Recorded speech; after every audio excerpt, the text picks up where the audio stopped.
You are listening to the Bitter Medicine Podcast on KWAZ Radio.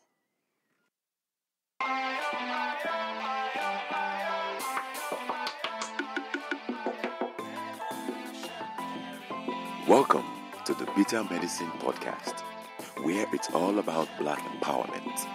Our show focuses on Black news and entertainment, arts, science, economics, history, people, and strategies that uplift, empower, and motivate Africans within the diaspora. And now, your host, whose favorite color is black, Goku.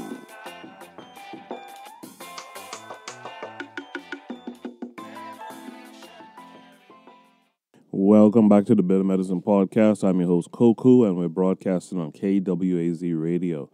Before I get into today's topic, let me do my customary free business shout-out. Once again, free business shout-out goes to Stephanie Renee's Salon, located at 1614 West Main Street in Kalamazoo, Michigan. The phone number there is 269-459-6535. That's 269-459-6535. Stephanie Renee's Salon carries natural hair care products and more. You can find them conveniently located in Cali Beauty. Once again, that's Stephanie Renee's Salon. Next up is Amy Marie, one word, amymarie.maven, VENN.com, amymarie.maven.com. Amy Marie's mission is to provide high-quality products with unparalleled shipping experiences. This is also a natural hair care product company, so check them out at that website. Next up is Miss Glennae Davis, who's an RN.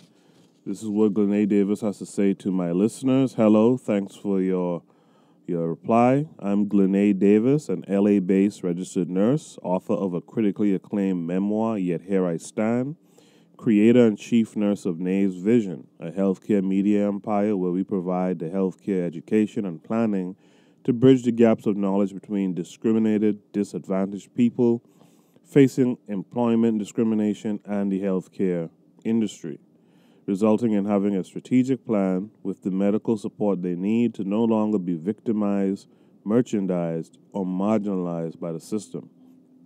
I currently have 2 products available for your listeners. Number 1, the memoir, and number 2, a free health checklist. So look up Miss Glennae Davis on Twitter, and you can email her at Glennae, GLENNAEM, @gmail.com. That's Glennae Davis, the RN.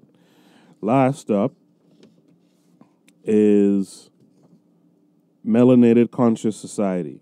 That's www.melinatedconscioussociety.com.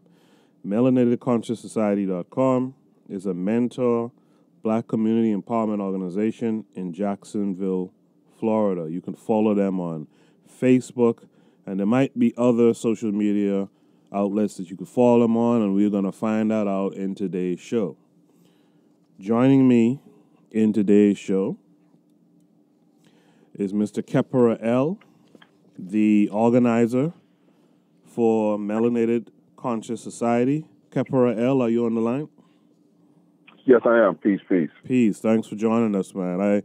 One of our listeners put us on to your organization, and of course I had to reach out because one of the important things we need in the Black community is more Black organization.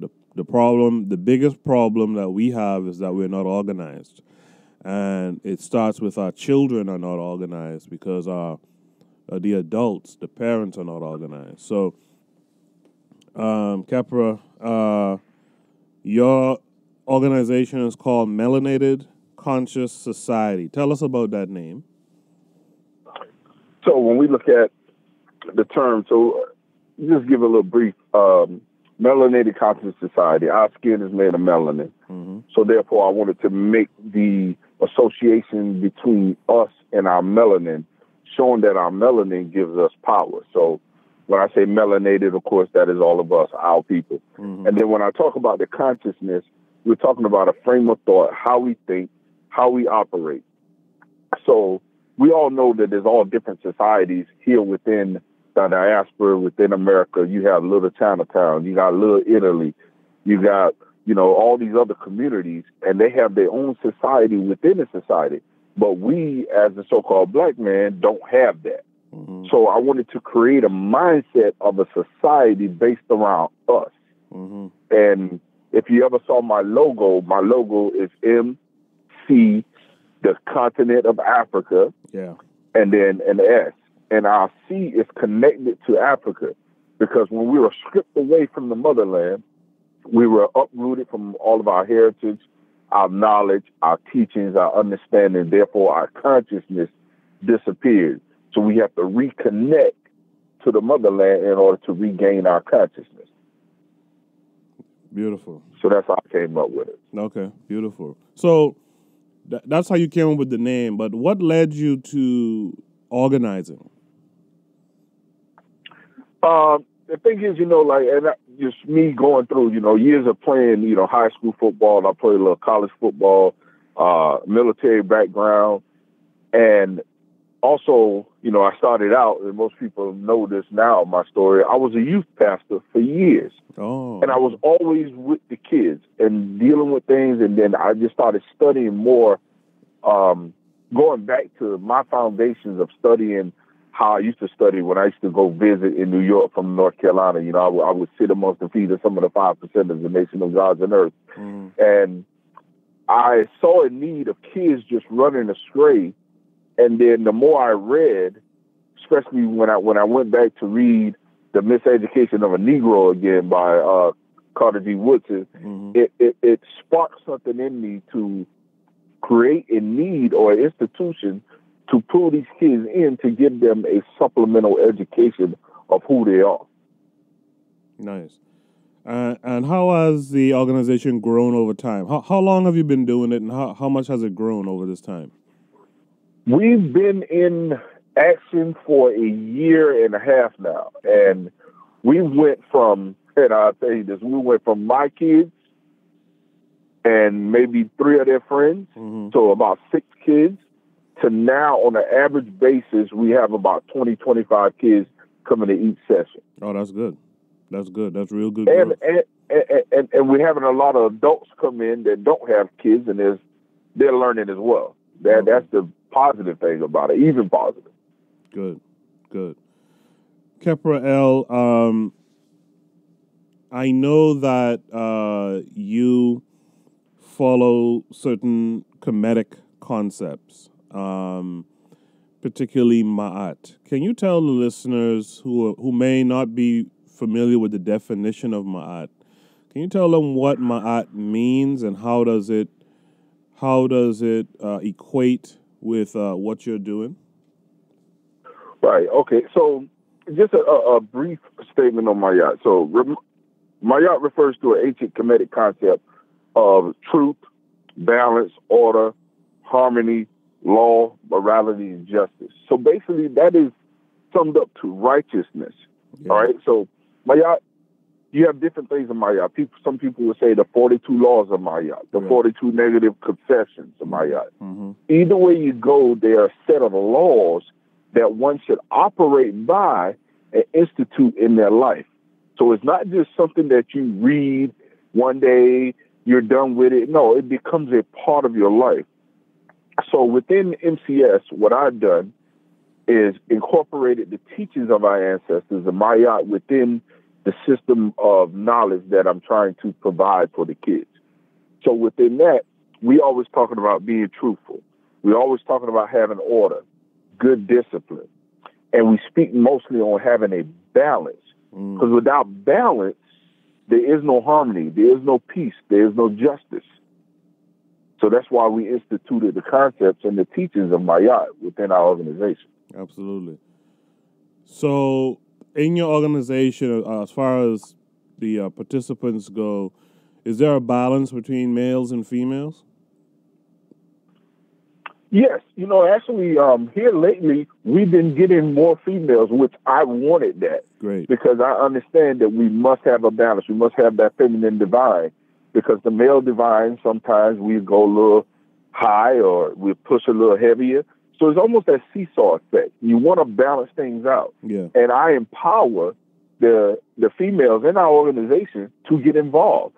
Like my next session that's coming up, we're having one of our young ladies, she's an adult, and I'd say young lady. She is going to be teaching herself. My daughter, who just graduated high school, has already taught a session, a portion of a session. And what happens is we show our younger ladies that you too can be empowered enough to stand up and know how to speak the same knowledge that we're teaching as a female. Yes. Yeah, my during the time that I've been doing this podcast, I always try to appeal to our women to step up. In fact, in my last show, I was breaking down some stuff, and one of the things I kept saying was that women are equal. All women are equal to us. Now, equal is different. Equal doesn't necessarily mean the same, but it's different. But you're equal to us, and we need you. We need you in the battle. You know what I mean? Yes. So we need our women, to be equal in this war that we're in, and we need to adopt laws or a code of conduct. You know what I mean? So I'm happy to hear that you have that infused in this organization.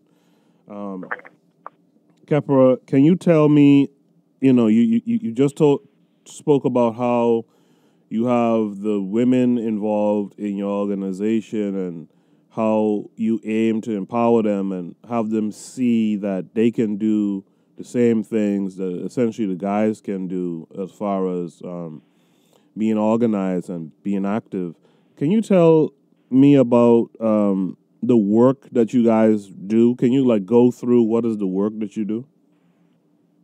Of course.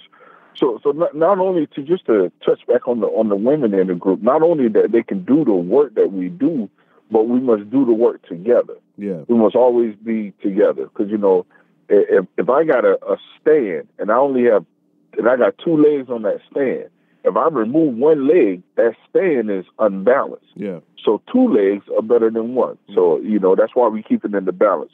But some of the work that we do here is, one, we provide free tutoring for the kids. Free tutoring. That's math, English, science, reading, whatever they need. Free. And what we do is we have educators that come in. I have 2 black teachers that come in with us. I have other graduates that come in with us. And we'll do a session.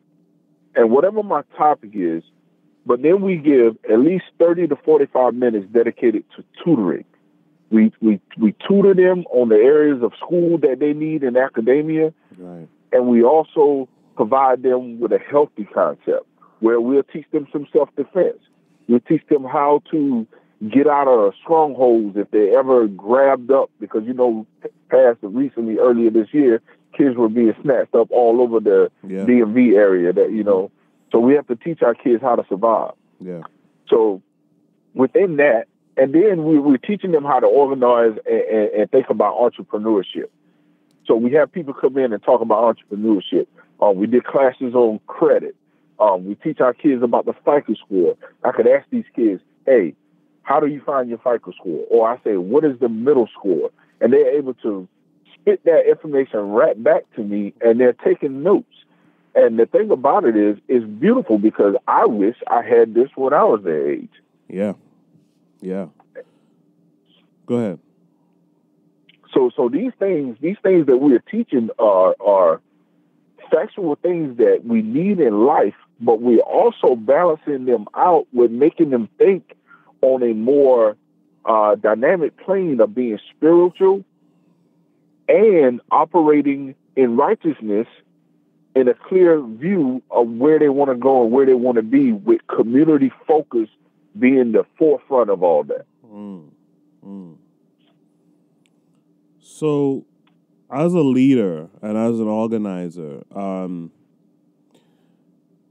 was it the case that there weren't any organizations like this in your area, or did you feel like you could bring something unique organizing for black youths and black people in general. What was the mindset there? Well, I give you this. We have Jacksonville is a spread out city. Just to give you the dynamic of it, Okay. you have a north side, east side, west side, the south side, and most people don't know when we say Jacksonville is the largest city in America. It is, but it's based upon landmass wise. We got more landmass than anybody else. Okay. So when we go and we look at Jacksonville, Jacksonville has so many organizations, but the thing that I have ran into a problem with is people not wanting to unify. People wanting to say this is, we're in the iPhone generation, iPhone world, I. That's what I call it. Yeah. You got your iPad, your iPod, your iPhone, your I this. So I was working with an organization at one time, and things kind of went south because the direction of the organization, in my point of view, were going the wrong way. I tried to address it. The leader at the time, he felt like, I don't know, maybe I was trying to take over or I didn't want to, go with the mission that he had. But I, as a leader, know that you cannot lead effectively if you got everybody telling you, yeah, that's good. Yes, that's good. Go ahead and do that. That's the right way. Absolutely. No, you must have constructive criticism. You must have people who will stand there and say, hey, you know what, Khepera, I don't think that was the right thing to do. I think we should have went this way. And then we sit down and talk about it. Here in Jacksonville, we have so many groups, as I said, but really nobody wants to work together. At one point back in February, MCS and two other organizations came together, and we put on a gala, and we were calling it the Royal Black Gala.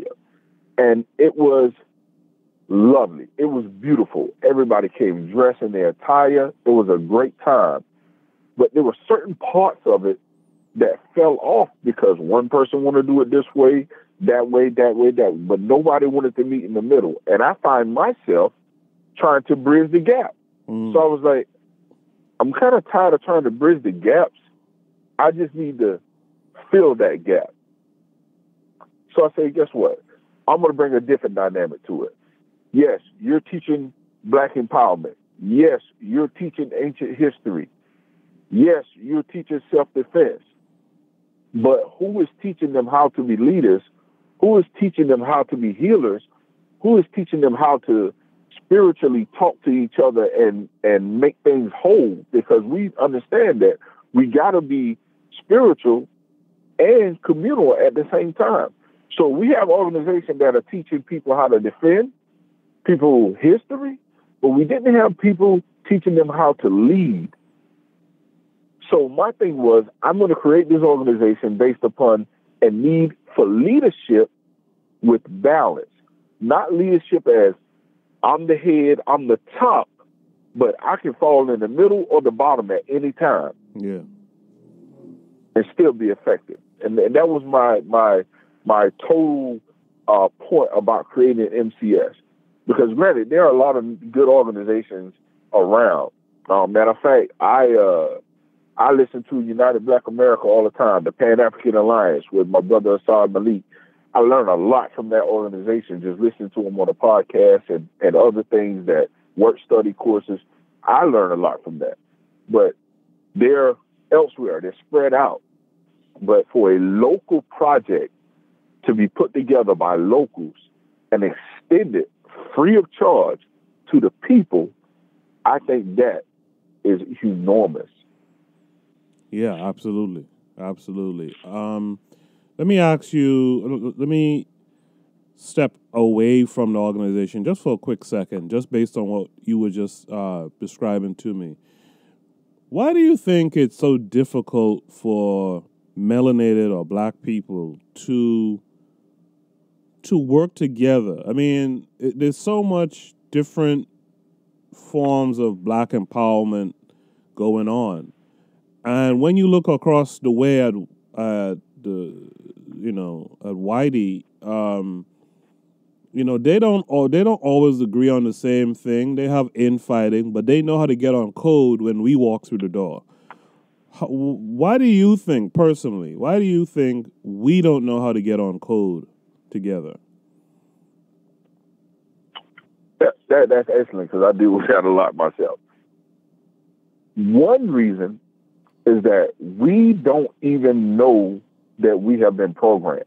Yeah. There's a lot of programming that has been done to us. And that particular program of not unifying is huge. That particular program has been detrimental to our movement, our way of life, since we first encountered the Talmud. Mm-hmm. Since we first encountered them. When they started feeding that virus in our head that, hey, you can be better than Goku. You can do more than him, but you can't let him know what you're doing, because if you do, he's going to take it from you. Yeah. We have to begin to purge that European ideology from our system. Booker T. Washington said a long time ago, he said there's a new type of Negro. And I'm just going to paraphrase. He said that Negro will protect everything that he has been taught, because that is the way of life that he knows. Yeah. We see them today. I call them Negro opinions. Yeah. We see them. Mm-hmm. We see them today. But we have to break that stigmata. And the only way we can break that is we have to show a whole lot more love, compassion, and just a willingness to be there for one another. And that starts with our first teacher, which is the woman. Mm-hmm. Once we restore her to her rightful place, then the order will start to just kick in place. But we got to be willing to do that. We got to be willing to turn away from the things that we have been taught by someone who is outside of us.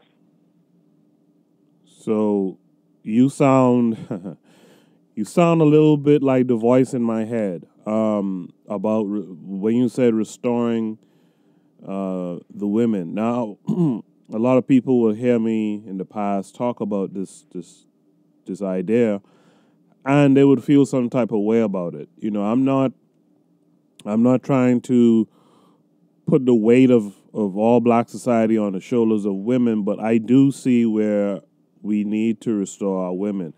Tell the listeners, if you will, what do you think, or how do you think we need to go about restoring our women?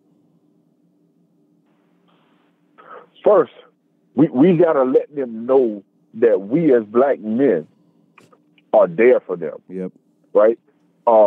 We got to stand up for them. Mm-hmm. We got to be willing to walk in front of them and take whatever's coming. Yep.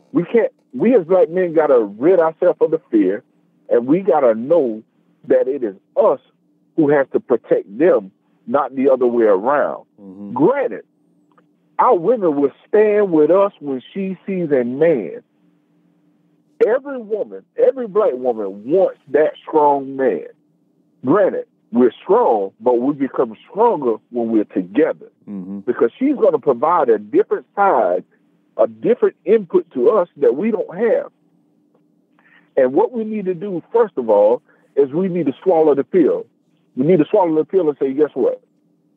I did some things to separate myself from my black woman. Mm-hmm. We know where it all started at. We know it all started during the slavery time. Mm-hmm. And I like to teach on this point, and I'm going to teach on this real fast and then move on. Yeah, go ahead. The black woman was being raped and molested by the slave master.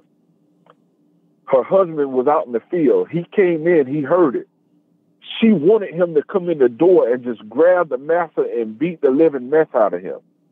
He wanted to do that as well, but he just saw John get shot last week in the head from trying to help Miss Sue. Mm-hmm. So he's saying she can fight him off. She's strong enough. And she's saying, why he's not helping me? That began the fighting between the black man and the black woman. Yeah. She wasn't confident in us anymore, and we felt like she let us down by letting Master have his way. Mm. We got to rid ourselves of that. Mm-hmm. We both were fighting. We both had fear. So once we eliminate that fear of protecting one another, then we can start to move forward to the healing process. So I take it you disagree with Kanye West's assertion that slavery was a choice, huh? Oh, definitely disagree with Kanye on that. Now, we talk about today, slavery being today, we're talking about a mental slavery. then he would be right, because that is a choice. Mm-hmm. But slavery back then, that was not a choice. I've mentioned it, and I won't go through a whole thing now, but I've mentioned it on the show in the past that other groups were persecuted, right? The men and the women. Other groups were oppressed by Whitey, and even the so-called Jews were oppressed. And no one ever says that the Jews should have accepted wholesale genocide. No one ever says that the Native Americans should have accepted wholesale genocide.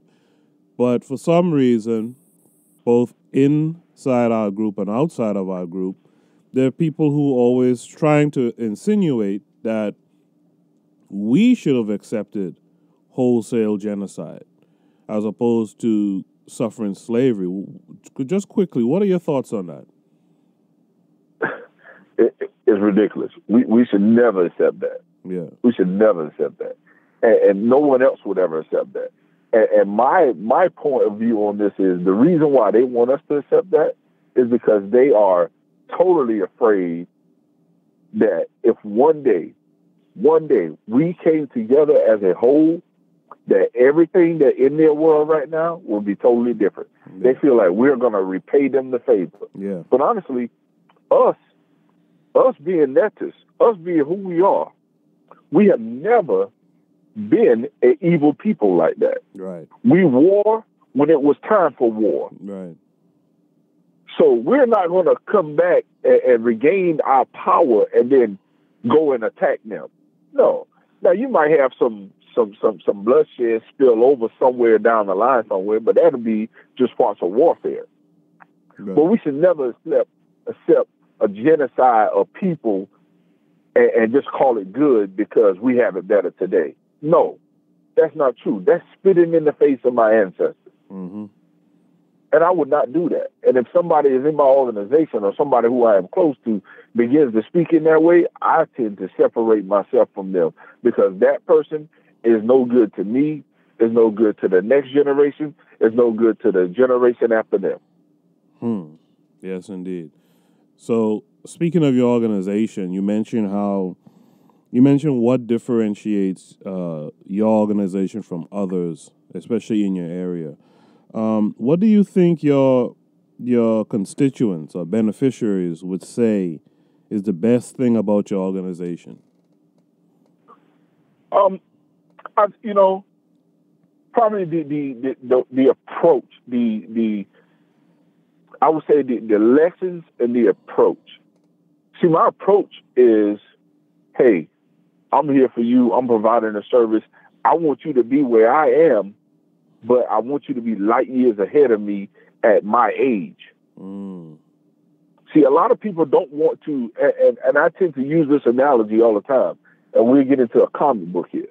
Superman, when he gets ready to change into his suit, he pulls open his suit, his regular suit, and you see the S on his chest. I tend to put that same motion in where I pull my chest open, but I am actually opening the book to my life. So you have a right side and a left side. It is up to you to read that, but I am opening it to you so you can be better than I. Right. I like so that. Other organizations, I have an matter of fact, 2 days ago, I was speaking with a friend of mine. She runs an organization, and she said to me, it's most humbling, because I actually got chills about it when she said it, and I was talking about it now, I'm getting the chills. She said, every time I talk to you, I learn something. And to me, that is the most humbling. Not every time I talk to you, you're complaining about something. Yes. Not every time I talk to you, you're trying to get something from me. Right. But every time I talk to you, I learn something. Beautiful. That's amazing. Beautiful, yeah. Yeah, that's amazing because most times when you talk to someone, it's a complaint. It's correct. Or someone worrying about something, it's not forward movement. It's kind of stagnant or backwards movement, Exactly. Khepera, I'm going to take a quick station ID. Just hang in there for me. On the other side, we're going to talk about what the goals of the organization is for the next few years, okay? So just hang in there. Let's do the station ID. All right. You are listening to the Bitter Medicine Podcast on KWAZ Radio. Peace, family. This is Oni, inviting you to listen to the pro-black perspective, where black problems are addressed with black solutions. Black people face one problem: the problem of ignorance. This is why those who opposed us stole us from our parents, disconnected us from our continent, and enforced on us illiteracy. But now the ignorance is self-inflicted. We send our children to their machines. We detach ourselves from our motherland, and we don't read meaningful literature.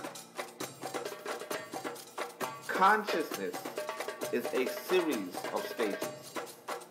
The sooner we get to one, the sooner we are ready for the higher. The pro-black compendium accelerates the beginner to the advanced and provides for the advanced an unparalleled breadth.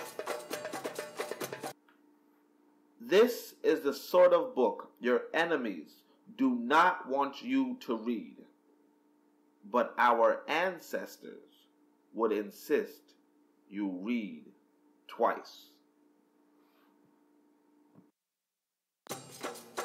Peace Seeker, this is Oni from the pro-black perspective, and we need power. Power will not be handed to us. We need to build power. But in order to build power, we need a power blueprint. You need to study the best blueprints available. You have garbage. You have Wilsons. You have Williams. You have mine. Now, you'll have Cooks.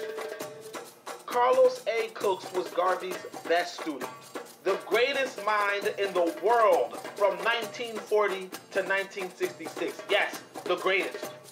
Yet Whitey doesn't want you to read his blueprint. Cook's blueprint isn't religious. Cook's isn't for integration. Cook's isn't for communism. Cook's isn't even for anti-blacks. Cook's blueprint is for Africa. And Cook's blueprint is the unknown blueprint that was the basis of black power as we know it today. When you say buy black, you're talking about Cooks. When you say black is beautiful, you're talking about Cooks. When you say Malcolm got something right, you're talking about Cooks. But Cook's blueprint was lost, and Whitey is hiding that blueprint behind a $1,000 paywall. He's hiding solutions from you, telling you you need to take out a small loan to get the information that can liberate you. Whitey does not want you to have solutions to your problems, but you need solutions. You need power. I will give you the Carlos A. Cooks Reader, valued over $1,000 at a 98% discount, $15. Send $15 to cash.me/$ABSONI with the subject Carlos and your email address, and I'll send you the ebook. We need power. You need blueprints. Start building today.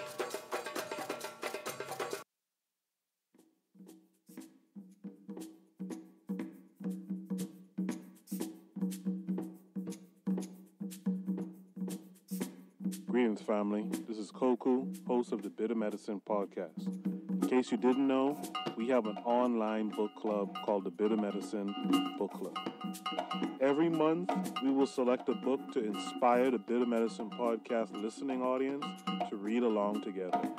At the end of the month, we will have a call-in show and book discussion. This is a great dynamic way for readers to not only enjoy a book, but also have others to bounce ideas off of. They say if you want to keep anything away from black people, put it in a book. Don't allow this to be true. Head over to bittermedicineblogs.com and subscribe to our newsletter for important updates. Do that today. Join our reading collective today and empower yourselves, your family, and your community. Peace and blessings.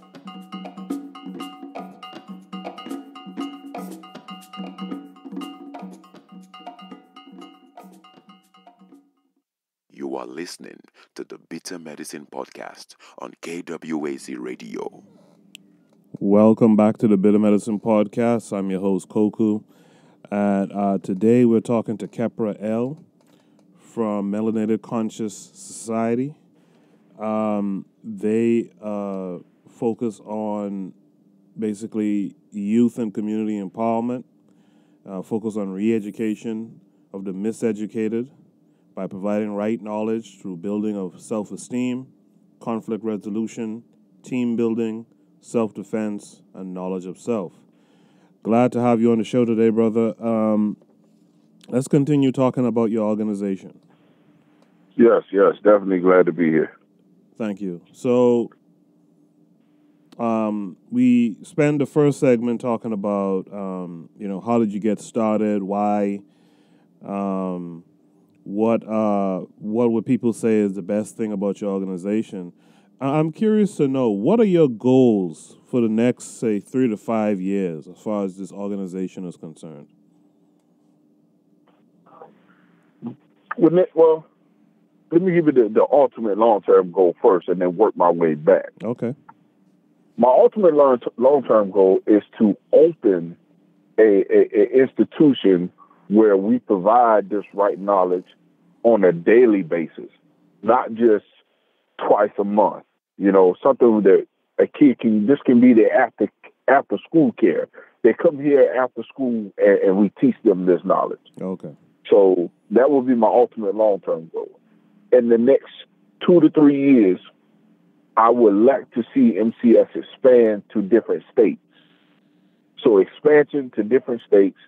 Also, when we start to have more projects of being out front or bringing in other speakers, events, and we get more involved with hosting things here in our local community that embrace and show people what our culture is, because we gotten away from our culture, and those are just my short-term goals, to provide more of a working knowledge of how MCS operates, how we provide things to the community, and bring things into the community that the community doesn't see on a normal basis.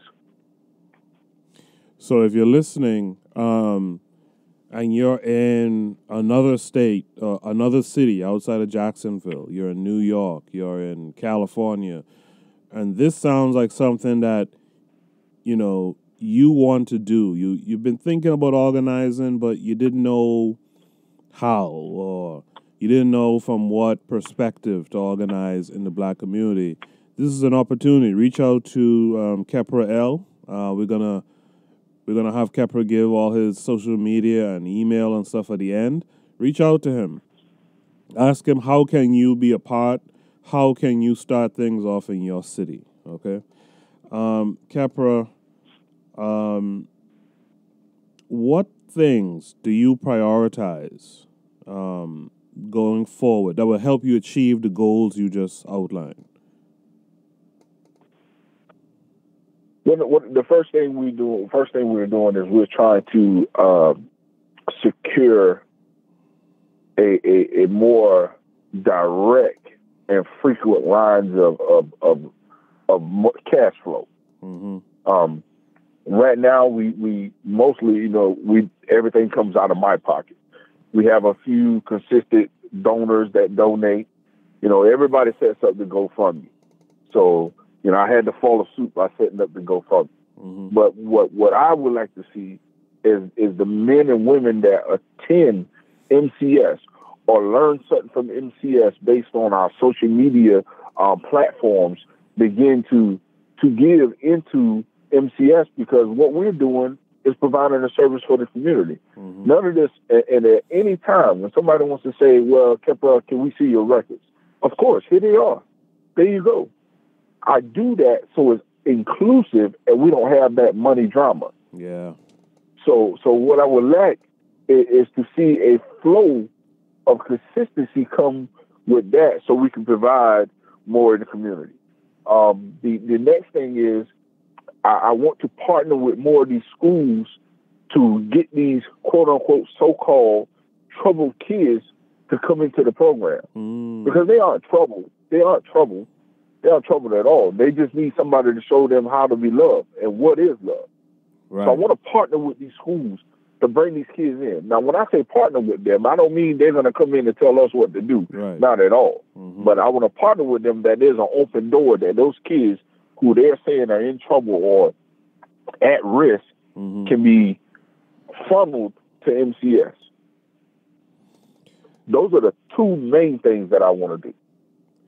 So it's funny, in your answer, you kind of touched on my next question, but just to go back for a second, you answered what things you're prioritizing, that will help you achieve your goals. What barriers do you see or envision that might get in your way?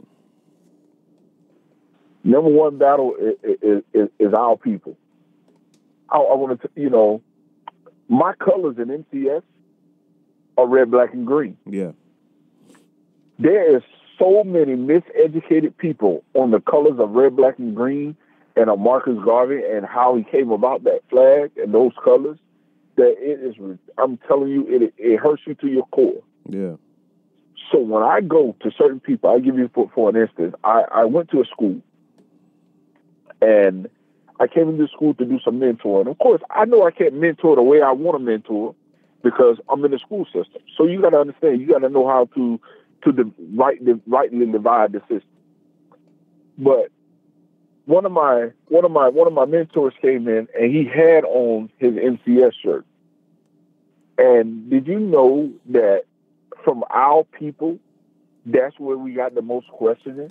Well, what are those colors represent? What is this? But it was the the so-called white people that were embracing us at the time. So our biggest fight is our own people, trying to get them to understand that this organization serves a purpose.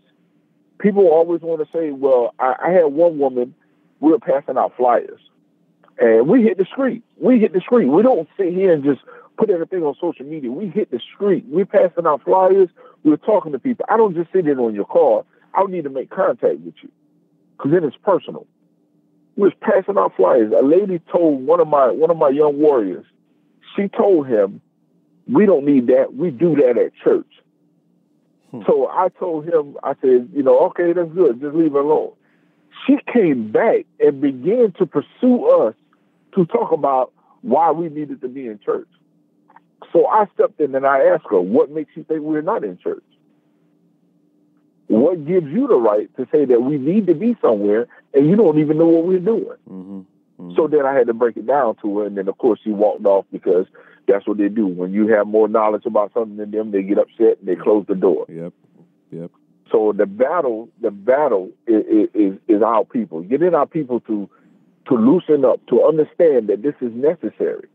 The mindset, the thought process, you got to get them out of prison. And that prison is in their minds. Yeah, and that's the greatest stronghold that any human could be in, the prison of their mind, Exactly. You spoke about funding. I was going to ask you how you are funded, and you explained that already. Do you have plans to increase the consistency of funding over time? Because maybe if you speak about your plan, people hearing will want to contribute. So do you have any plans on how to increase funding over time? We're in the works on that now. Me and a couple of other people are in the works with that. Matter of fact, I have a meeting set up next week to talk with one young lady who she deals with grants and other things such as that. Okay. Now, I'm kind of weary of those things because I don't want somebody coming in trying to tell me what to do with my program. Yes, of course. And the reason why I say my program is not mine, so let me scratch that from the record because I like to put it this way. MCS can't be successful without all the people in MCS. This is our program. Mm-hmm. Yes, I may have thought it out, but it's ours. Mm-hmm. But I don't want anyone coming in, once they start giving you some dollars, thinking that they can have a seat at the table and now they can tell you what to cook. Yeah. No, I don't want that. So if I got to go that way, I'm not going to do it. Yeah. But the other way, I feel like we could probably funnel some money in is what we're doing right now. Being open to a more vast public setting. Yeah. This is a podcast. People are going to hear this. Plenty of people listen to the Bit of Medicine podcast. I listen to the Bit of Medicine podcast. Thank you. Also, pushing that platform, your platform is going to help my platform increase. Mm-hmm. And that's what we have to do. We have to empower one another. Yeah. And I think more of that has to happen in order for my organization to grow to the numbers and have the funding that I would like it to see. But also, the people within my organization, they got to hit the streets. They got to start working more. And that's one thing that I tell them. If you expect MCS to be a prominent program, then you got to do something. If you want to see something successful, you have to put in the work to make it successful. Absolutely. You have an uncanny way of kind of getting into my next question, which is great. So when you talk about your team, because the thing that concerned me a little bit is you're doing this mostly out of your pocket, and I know you're not complaining, but I would like to see, anytime there's a community organizer, I'd like to see them held up by the community. And the thing I want to ask you was about your leadership team. Where is your leadership team strong? Like, what's their strong point? I'll talk about my one guy. I call him my first lieutenant, Okay. he is a part of my warrior class. Okay. So when we think of recruitment, that brother is he is the definition of recruitment. He goes out, he hits the malls, he hits the restaurants, and he's always pushing MCS. He's bringing the people in. He's always building. He's trying to build with other organizations. So he's my liaison between other organizations and just being a good foot soldier on the street. Mm-hmm. So he's empowered in that area. That is his area. I don't knock him. I don't tell him what to do because I know he knows what to do. Mm-hmm. Right? So then we go into our next segment when we look at trying to get the finances. Mm-hmm. I have, Darius, who is a profound listener who listens to your show, who actually introduced you to us. Yeah. Mm-hmm. He is a guy that I can look at for the ideas on how to create finances or where we need to go for that. So Darius is on my team. Shout out to Darius. Oh, yes. Major shout out to Darius. Mm-hmm. I call him my Sergeant Major. Okay. So we have, we have our administrative team who puts together all the administration. Those guys, they are on top of the paperwork. So whenever there's a gap in paperwork, so for instance, you get people in, we have to do a background check on them. Mm-hmm. We have them sign up. We do a background check on them. We send it through the Department of Corrections and the police departments here in Jacksonville, and we do a local search, and then I'm looking into getting a national search because whenever you're working with kids, I want to protect my organization. Right. We don't want anyone to come into the organization that is not for kids or have done something to kids, right? So they take care of that side. So there's areas within the organization that my hands are free of, right? Because they are empowered to take care of that. Mm-hmm. And I believe the more that I empower my staff, my leadership team, the less I have to concern myself with and I can continue to teach. Interesting. Okay. So, but you mentioned earlier that some of your team needs to hit the pavement a little bit more, I guess. Get out there and all that, I guess get out there, recruit, organize, and stuff like that. Is there any other area where you need more development? Because maybe there's someone listening who's from Jacksonville, who's from that area, who can provide this area that you might have a deficit in. Is there any other area that you need more development? Graphics. So when we get into the marketing portion of it, a lot of people think of, you got an organization, you don't need all these people. Yes, you do. You need people who are going to be in your graphic and marketing standpoint of that department. Absolutely. My daughter, who just graduated high school, who is now off in college, she used to do a lot of that. Now, she's there in college. She's got a full table. I can't expect her to do a lot of it. Right. She's taught me some things. I know some, so I'm doing it. But the thing is, the more that I have to do of those little things that add up to a lot, the less focus I have on the other side of getting out there, partnering with people, teaching better, doing interviews like this. So that I really need someone in the marketing area. Marketing, graphics. If we can find someone who can do that, man, that lifts a huge burden. Great. So to the listeners out there, you don't need to be in Jacksonville to do graphics. If you're good at graphics, reach out to the brother Khepera L and help them. This is something, Khepera, that I talk about on my show and I deal with on social media. Not all the time, this is a message to black people, not all the time you take an opportunity that only has a paycheck involved. Sometimes you have to take opportunities that help your community, right? And because in white society, they have that. If there was a little offshoot group of white supremacists, they'll sure enough find some other white supremacist graphic designer to do their graphics for them.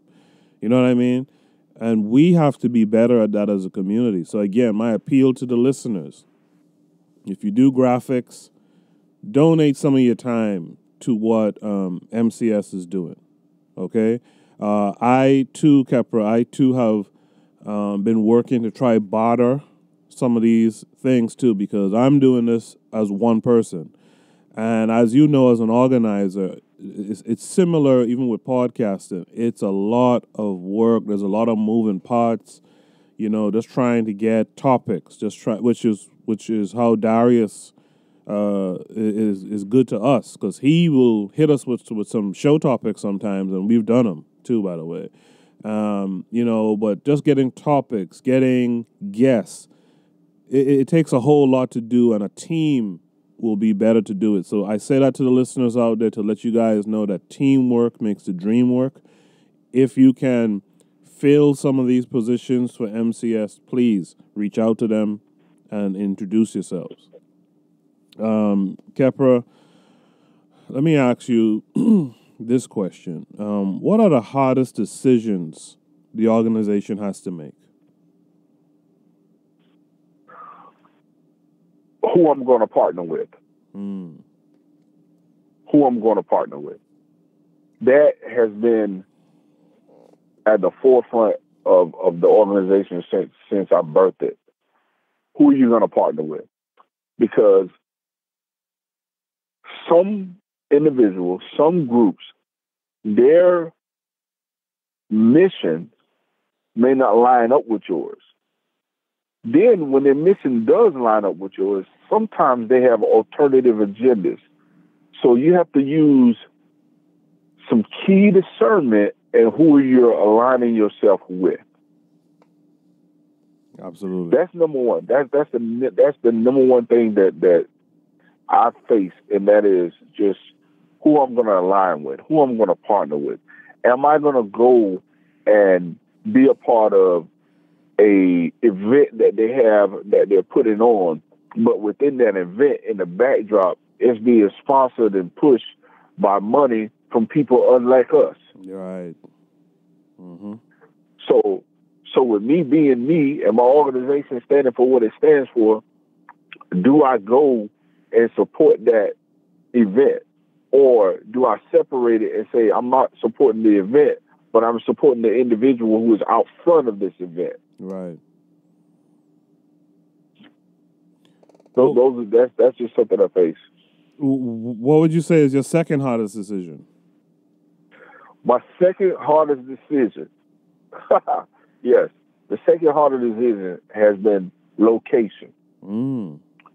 Location. All right. So here, MCS, we don't have a permanent building. Oh, okay. Right. So, but I do have a stable position that I use on my fourth Saturday of the month. Okay. And that is up at the, right across from Edward Waters College, a historical black college here in Jacksonville. Okay. Right across from there, my fourth Saturday a session is there. But that second Saturday, my sessions are at a library. I try to utilize the library. Okay. And sometimes the library that I need to use because of the people that I'm getting in isn't available. Okay. So I have to go to a smaller library. So my second one is location. Is there any thoughts that come to mind on how you could deal with the location issue? Yes. One of my guys right now is talking to matter of fact, there's a Caribbean restaurant. And next door to that restaurant, they have a building that they're only using for storage. So one of my guys is talking to them about utilizing that building and how we can help each other in the avenues of, we host our events here, but people are seeing your store, they can be coming over there for lunch. Or we can buy lunch for our guys to be next door and they eat over here. I see. And we funnel. So we help build each other. That's one avenue we're looking at. That's a good idea. That's a good idea. You see, this is what it takes, people, when you're organizing. You have to do a lot of guerrilla techniques, because it's kind of like guerrilla warfare. We don't have the money for big tanks and, major artillery, so we got to do things small. We got to barter. We have to use our brains to figure ways around certain issues. And it's kind of a beautiful thing when it comes together, actually. So I'm listening to this and I'm saying, wow, this is exactly the kind of way I would go about doing things as well. And it's kind of a beautiful thing to see someone else. I'm in New York, you're in Jacksonville, but to see that there's that, similar kind of thought process, I absolutely love it. Right. So, Khepera, what do you personally spend most of your time on? I personally spend most of my time in building a curriculum for education. That has been number one. I always try to teach what I think is a necessary need. Like we look at, the school shooting that happened in Parkland. So when that happened, the topic is hot. So me being retired military and also being a avid gun owner, I had to teach to active shooter, school shootings. I had to teach our children what they should and shouldn't do during that time. And also teach them that guns, although has been portrayed in the black community as a pseudoscience, so you should never have a gun. You don't need a gun. That every family should have one. In the words of Ida B. Wells, that every black home should own a Winchester shotgun. Mm-hmm. So to teach them about an active shooter and how to survive that, or to how to recognize that, was vivid and direct within the timeline of things that were going on. So I may have a plan, but the plan can change at any time, and I have to be prepared to teach to that. So I spend a lot of my time in the academic. I spend a lot of my time studying the greats, Chancellor Wynn, Carter G. Woodson, Joseph Ben-Yakin, Ivan Sturtevant. Yeah. I mean, I'm reading, I'm constantly adding to my library so I can pour out to others. And then I give them a list that all my leaders have to read. Interesting. So that portion is huge, because when we say we're in the business of re-educating the miseducated, you yourself have to be educated. Yep. Absolutely. Absolutely. Khepera, we're going to take a station ID break. On the other side, we're going to do a final segment. There's some things you mentioned I want to expand upon on the other side. So just hang in there. We'll do a station ID break, and on the other side, we'll talk about those things, okay? Excellent, excellent. You are listening to the Bitter Medicine Podcast on KWAZ Radio.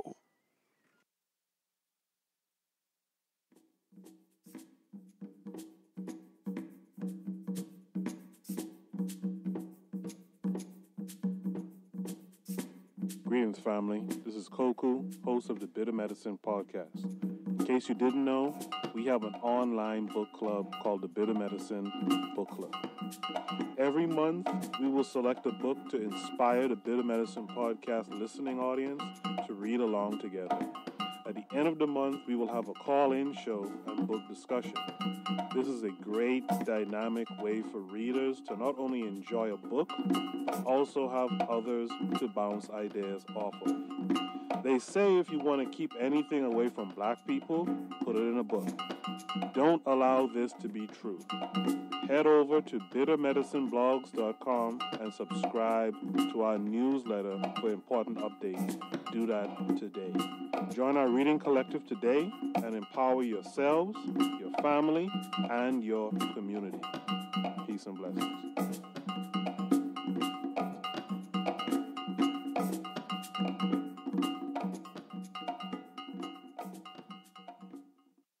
You are listening to the Bitter Medicine Podcast on KWAZ Radio. Welcome back to the Bitter Medicine Podcast. I'm your host, Koku, and today we're talking to a brother named Khepera L. He is the founder and organizer for Melanin Conscious Society. You can find him at www.melinatedconscioussociety.com. He's been breaking down the organization today and its needs, its wants, and its desires. And if you are listening and you can provide help, provide assistance, volunteer some of your time, we need every soldier in the battle. Make sure to reach out to them. And I'm going to have Khepera give his contact information at the end here. But reach out to them and give them some help. Give them some time.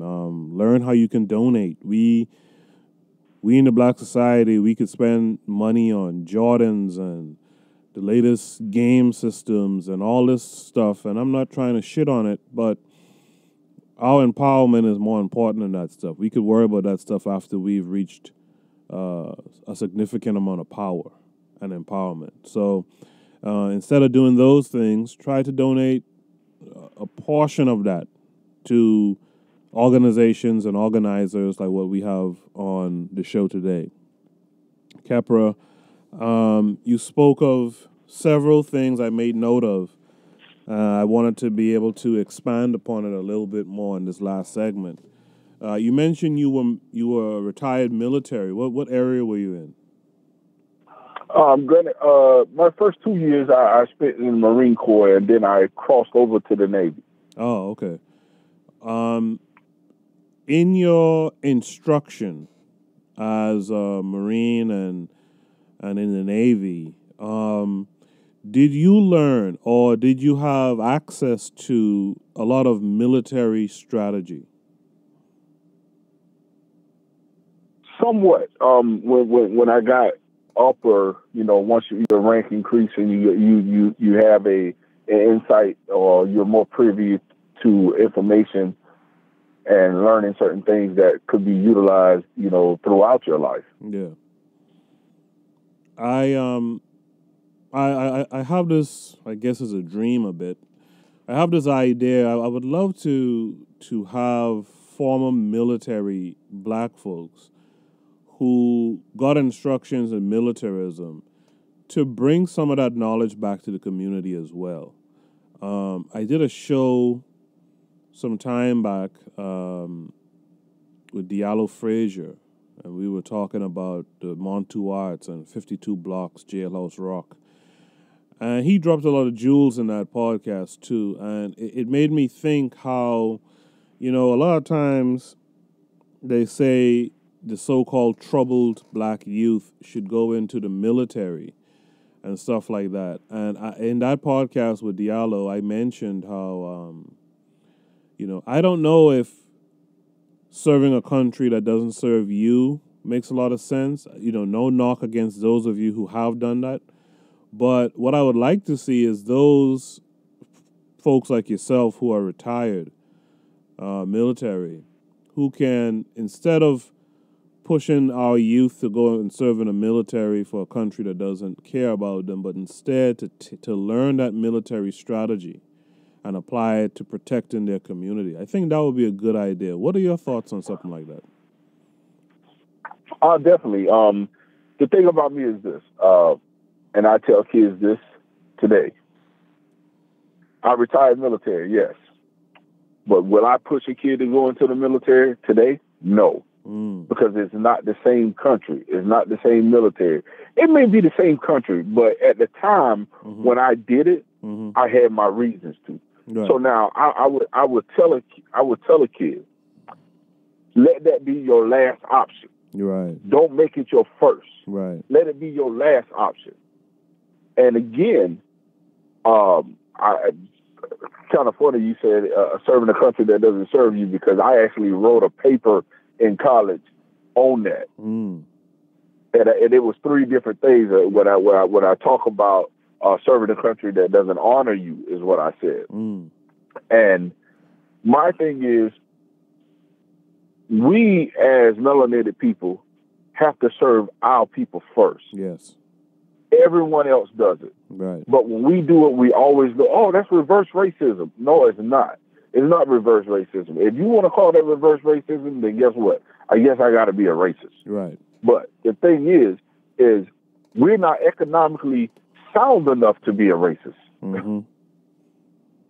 Absolutely. So I and the brothers and sisters who have served in the military, I say, yes, bring that back home to your community and teach the people how to organize, how to collectively move to get things done. Yeah. Whether that's in a political realm or in the grassroots realm.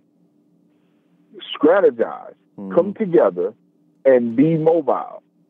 Because first we got to organize. Once we organize, then it comes mobilization. Yeah. And that mobilization can be in a different magnitude of things. Like I said, it could be food, it could be water, it could be shelter, it could be political, but you have to be organized and then be willing to move as one unit. Yeah. And those are things that we learn in the military. And when you earlier you spoke of, other people, white people and everybody else having, they don't agree, or they have spats and fusses, but they never show it on the outside. Yeah. In the military, I was a Navy chief, so in the Navy, what we say in that chief mess does not come outside of that mess. It stays in that mess. So we're on a code. We need a code in our community. Absolutely. We've lost the code because we lost our culture. Absolutely. So yes, Yeah, absolutely. I mean, I always comment on that idea that, again, just to be clear, I'm not shitting on people who served in the military, but I still have to be honest with myself in the situation and say, it's for a country that doesn't recognize you. But I like what you said. Let it be the last option, because you know what? At the end of the day, a last option is better than no option. It's better Fact. to do that than just to be languishing in the streets and oppressing your own people, right? Through violence and narcotics and stuff like that. So I appreciate that. You also mentioned you were you believed in gun ownership. I'll put it like that. I did an interview with Maj Toure from Black Guns Matter about maybe a month or two ago. And we talked about the fact that we need to get more black folks, or he calls them urbanites. We need to get more urbanites to recognize that you need to have a gun in your house. You need to have gun ownership. And I was concerned about areas like where I am in New York, where the gun laws are so steep that, you really can't have gun ownership. But I'm happy to hear that, I guess where you are, gun ownership is not as problematic to have. And I hope that everyone in your area practice gun ownership and gun safety. Is that something you intend to include in your organization? To be honest, the Black Guns Matter thing, that I am actually serving as the commander of the Black Gun Owners Association chapter of Jacksonville. Oh, okay. And the reason why I didn't mention that before is I like to keep the two separated. Yeah. Because on one hand, I am teaching children to be independent entrepreneurs, historians, leaders in the community.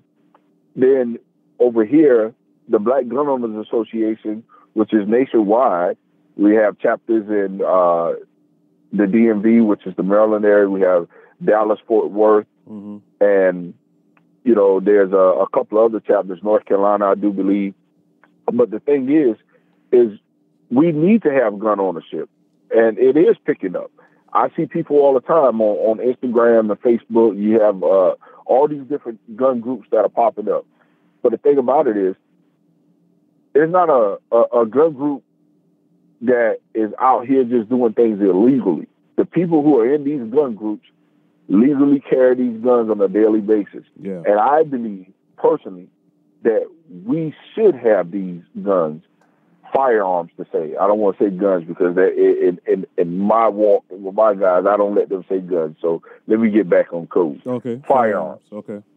You need to have firearms, and you need to understand the rules of firearm safety. And having a firearm is a huge responsibility. Yes. And it shouldn't be just willy-nilly. Anybody can have it. You have to have proper training.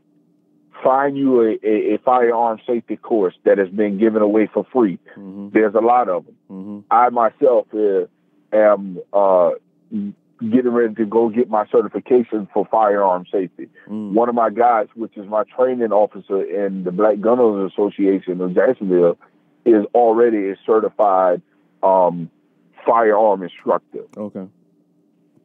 So we have people in place that can teach firearm safety.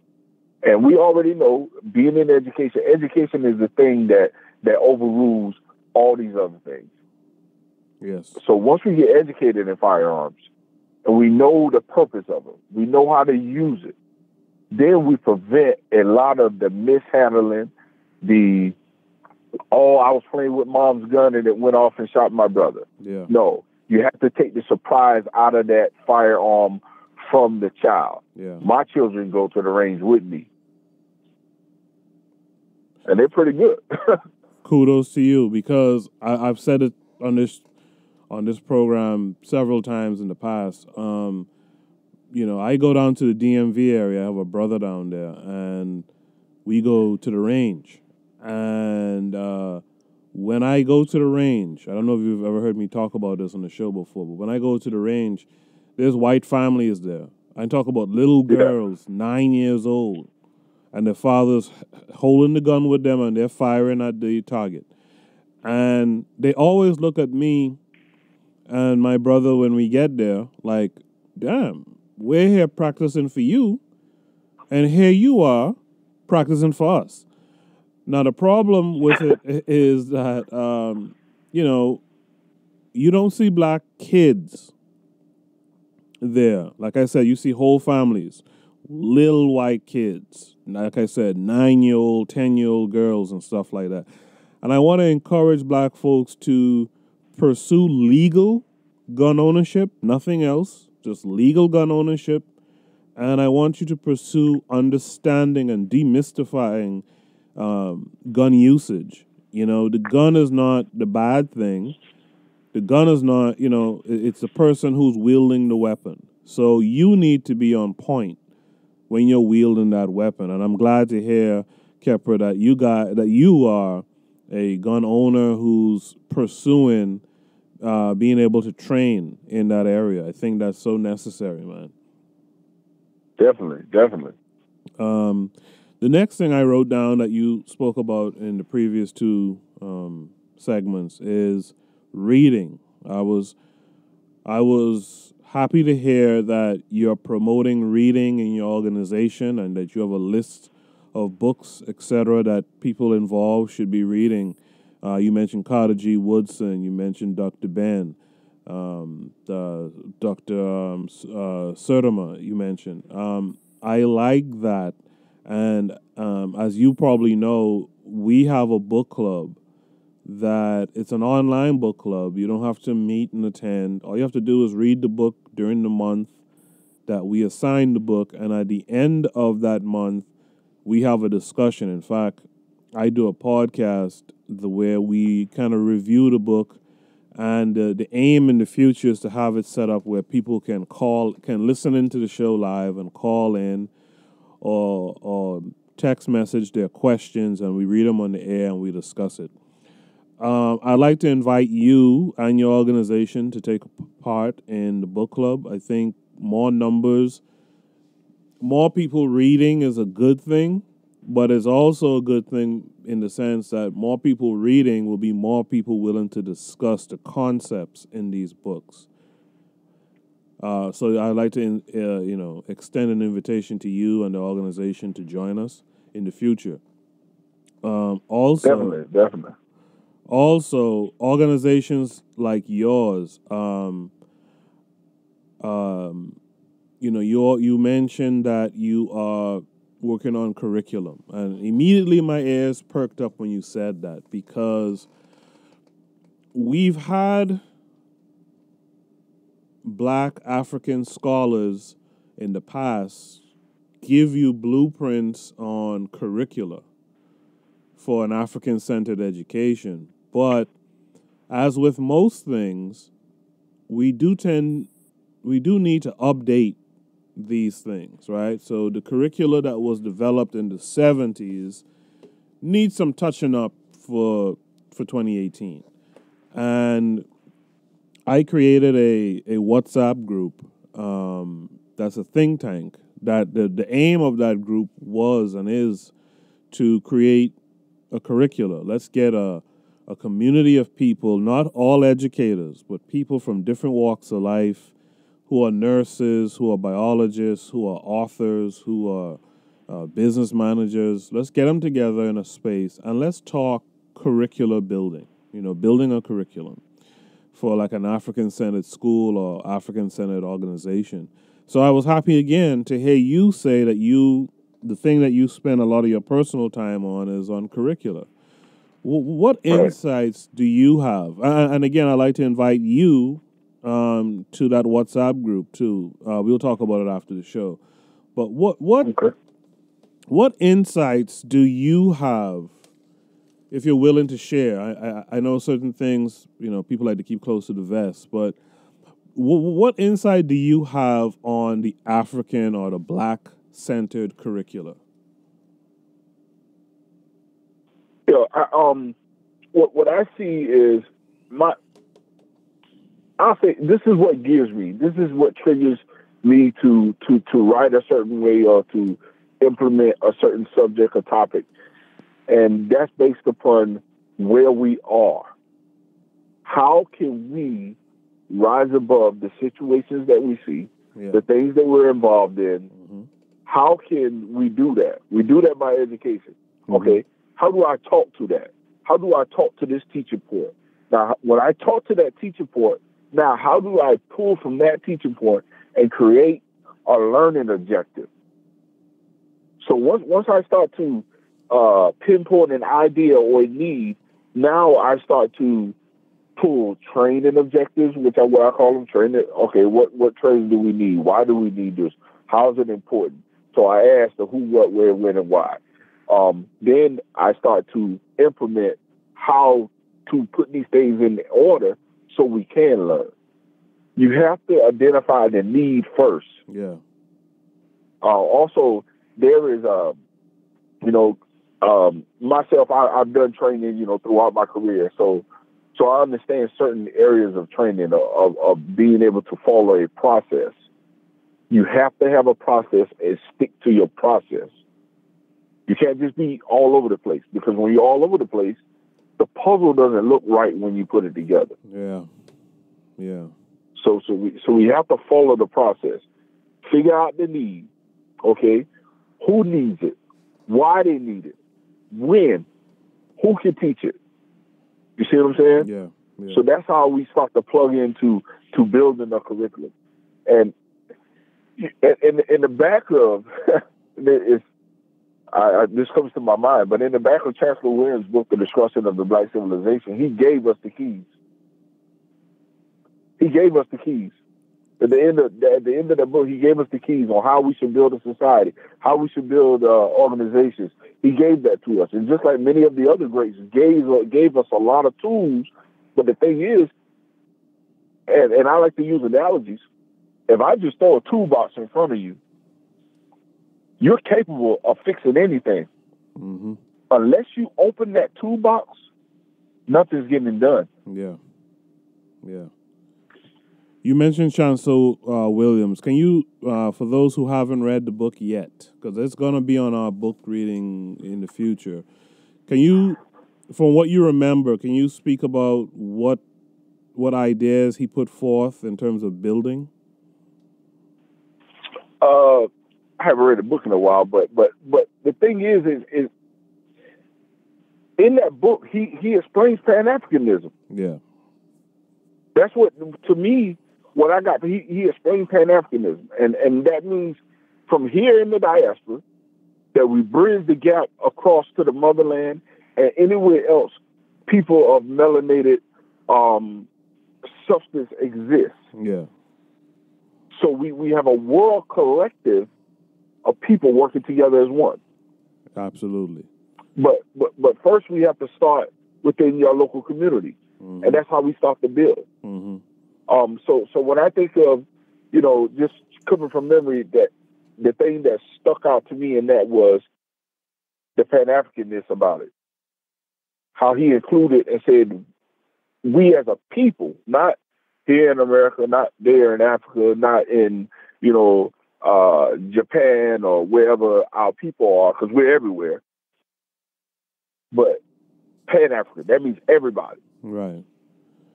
I'm appealing to the listeners to volunteer their efforts, and I'll also volunteer mine. I like the idea of working on a curriculum for our people, even if it's not in a formal school setting, but it's something that our people could use at home. I'm a biologist. I also have education in business management. So call on me. Like I said, we'll speak outside of the show about maybe you joining the WhatsApp group, and let's have a healthy, vibrant discussion about building a curriculum that in itself is a code. I mean, education can be codified for us too. So let's build a curriculum. Khepera, I'd like you to speak on anything you want to speak on that maybe we didn't cover here today. And then after that, I'd like you to give how people can contact you and the organization. Okay, great. One of the things that I wanted to speak on, I didn't cover, and I'll be remiss if I do, because this is my slogan. Mm-hmm. Okay, so, and it's called "You Are My Other Me." I love myself. You love yourself. If I see you as me, why would I ever want to hurt you? Mm-hmm. I wouldn't. So for anybody listening to this podcast today, I want you, for the rest of the time, to when you see a brother or a sister, you see yourself. You don't want to hurt yourself, so don't hurt them. Mm-hmm. Let's move away from that. Mm-hmm. Okay? That's one. And then I wanted to talk about independence. So when we think of the word independence, a lot of times we just think of doing things on our own, being able to control everything ourselves. But independence, to me, means turning away from depending on something outside of yourself for assistance. Mm-hmm. Provide things to your people for ownership. That means your schools, your security, your policing, your businesses, producing your food, boosting your economic situation. Gather ways to invest and grow as one. We got to keep those things in the forefront of our minds. And we're on all the social media outlets. I'm on Facebook. It is Melinated Conscious Society on Facebook. Also, Khepera _L on Instagram. That's my personal one. But Melinated Conscious Society on Instagram. Melinated Conscious Society on Twitter. And, of course, the website, www.melinatedconscioussociety.com. All those major outlets. You can also reach us at 904-452-5406, or you can reach me at 904-994-6205. Our Gmail address, again, is melinatedconscioussociety@gmail.com. And just get in touch with us. We're looking to work with like-minded people. And again, every time I take an approach to work with someone or partner with someone, I use a level of discernment, and I also meditate on it. So it won't be an overnight decision. The decision will come based upon what is revealed to me in the secret place. Mm-hmm. Mm-hmm. There you have it. Khepera, I want to thank you. And I want to thank Darius as well. Shout out again to Darius. I want to thank both of you, but I want to thank you for appearing on today's broadcast. Again, I want to urge the listeners to support these initiatives, man, because if you don't support it, who's going to support it? And if it's not our people supporting it, then it's not good for our people. So I want you guys to reach out to Khepera, reach out to MCS, and help. You know what I'm saying? Let's get something like this across the country. Let's make it national. In fact, let's make it global if possible, right? Let's be true pan-Africanists and make it global. So, yes. Again, Khepera, thank you for your time. So stay on the line. I'll talk to you real briefly after I play the outro. But again, you've been listening to the Bitter Medicine podcast on KWAZ Radio. Make sure to go to our GoFundMe page and fund us if you can. Also, the same for MCS. Fund them as you can.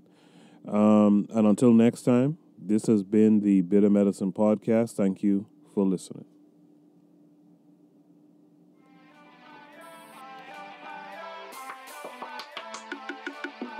Thanks for listening to the Bitter Medicine podcast with your host, Koku.